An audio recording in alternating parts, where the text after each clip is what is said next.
Kalau kita perhatikan sebenarnya pergerakan, ISG kita, saat ini memang untuk, pergerakan mulai untuk ada fluktuatif ya, tidak melulu untuk adanya penguatan, namun memang adanya sedikit tekanan. Hal ini memang kalau kita perhatikan, beberapa hal ya, meskipun memang kalau untuk dari beberapa pemberitaan, adanya kecenderungan untuk dari, The Fed itu menurunkan suku bunga. Tapi, untuk dari, Fed Fund Rate-nya. Tapi kalau kita perhatikan lagi, untuk dari Fed Watch, itu bisa dikatakan sekitar untuk dari ada probabilita ya, untuk dari votingnya itu 75,8% kemungkinan justru untuk dari The Fed itu akan menaikkan kembali Fed Fund Rate-nya kurang lebih 50 bips, yang artinya memang ini menjadi salah satu penekan untuk dari IHSG kita. Apalagi juga kalau kita lihat untuk dari pemberitaan di China, salah satunya untuk dari COVID yang di sana bisa dikatakan meledak, lebih dari 30.000 kasus, itu juga untuk adanya pemberatan untuk di ISG kita. Meskipun memang kalau untuk kita perhatikan secara untuk dari probabilita ISG sebenarnya justru berpotensi adanya penguatan di akhir-akhir November sampai dengan nanti akhir tahun, Mbak Safira dan juga Mbak Salsa.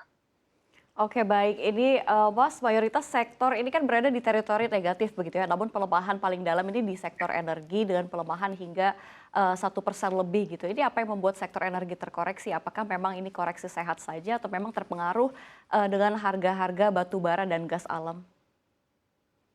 Ya, saya setuju dengan untuk dari pernyataan, koreksi sehat. Karena kalau kita perhatikan sebenarnya, ancaman untuk dari Rusia itu memberhentikan, pasokan gas ke wilayah-wilayah Eropa yang melewati untuk dari, katakanlah Ukraina seperti itu, justru itu akan membangkitkan, sektor-sektor, migas ya, untuk dari, energi seperti, gas dan juga untuk dari batu bara. Karena kalau kita perhatikan sampai dengan saat ini di Eropa sudah mulai memasuki musim dingin, yang artinya memang untuk dari gas dan juga batu bara itu bisa dikatakan dibutuhkan lah untuk Mhm. sampai dengan saat ini. Tapi untuk adanya koreksi yang saat ini terjadi, saya lihat justru adanya lebih koreksi sehat karena untuk dari beberapa hari kemarin itu bisa dikatakan harga batu bara justru mengalami penguatan kembali setelah sebelumnya keluar dari harga 400 US dollar per metric tonnya ke level sampai dengan saat ini. Tapi kalau kita perhatikan lagi, sebenarnya justru sektor untuk dari komoditas itu adalah metal mining yang bisa dikatakan adanya penurunan juga. Karena kalau kita lihat untuk dari beberapa hal terkait dengan permintaan nikel yang masih simpang siur lah sampai dengan saat ini Ya. terkait dengan electric vehicle.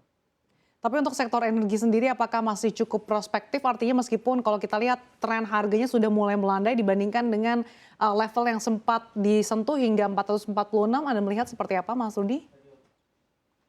Kalau untuk dari sampai dengan akhir tahun ini saya masih cukup positif ya, Iya. karena memang untuk dari beberapa hal terkait dengan geopolitik di Rusia dan juga Ukraina, dan juga memang untuk dari musim Iya. dingin yang terjadi di Mhm. Eropa ini, kemungkinan memang untuk dari permintaannya itu akan meningkat Mbak Salsa dan Mbak Safira. Oke, jelang akhir tahun biasanya ada ramai window dressing, seperti apa Anda melihatnya? Apakah dengan melihat fase konsolidasi yang sudah, terjadi di akhir Oktober ini akan melanjutkan di fase konsolidasi atau justru nanti ada potensi untuk terjadi window dressing?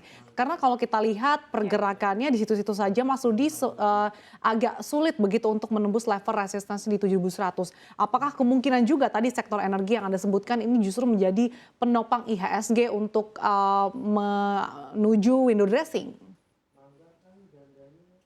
Oke, kalau kita lihat sebenarnya window dressing kemungkinan di tahun ini kembali tidak terjadi ya. Tetapi kalau kita lihat juga sebenarnya mungkin ada kejadian tetapi lebih kepada selected stock atau hanya beberapa saham saja yang memang kalau kita lihat itu lebih ke saham-saham big caps.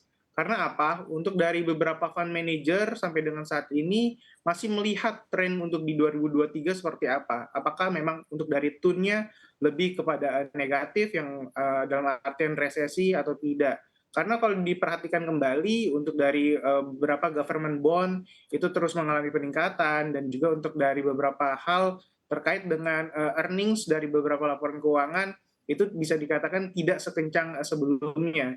Tetapi memang harapannya untuk dari beberapa sektor, katakanlah seperti perbankan dan juga untuk dari sektor telekomunikasi yang sampai dengan saat ini kalau diperhatikan masih mencatatkan laba bersih yang double digit atau bisa dikatakan superior lah. itu kemungkinan memang adanya window dressing, tetapi memang lebih kepada beberapa saham yang masuk kategori saham-saham big caps, kurang lebih seperti itu sih Mbak Safira dan juga Mbak Salsa. Baik, Mas Rudi, ini bagaimana dengan sektor consumer sendiri? Akhir tahun kan erat banget dengan musim liburan Natal, Tahun Baru. Ini apakah akan menjadi sentimen positif bagi kinerja sektor consumer? Kalau misalkan kita lihat di sisi lain, daya beli masyarakat juga masih tertekan. Ya, kalau untuk dari sektor consumer ya, saya rasa masih memiliki peluang untuk di akhir tahun karena kalau kita perhatikan untuk consumer yang terkait dengan cyclical ya, seperti untuk dari retailer itu ada potensi lah untuk dari adanya kenaikan. Karena kalau kita lihat ya, untuk dari ibaratnya rekreasi yang paling termurah untuk masyarakat Indonesia itu adalah di sektor perbelanjaan atau retailer yang dimana memang ini bisa dimanfaatkan momentumnya apalagi untuk dari daya beli meskipun memang belum kuat ya, tetapi seiring dengan recovery untuk yang di Indonesia untuk dari pendapatan pun mulai ada perbaikan, kemungkinan memang ada untuk dari spending masyarakat untuk di sektor-sektor consumer khususnya retailer Mbak Safira dan juga Salsa.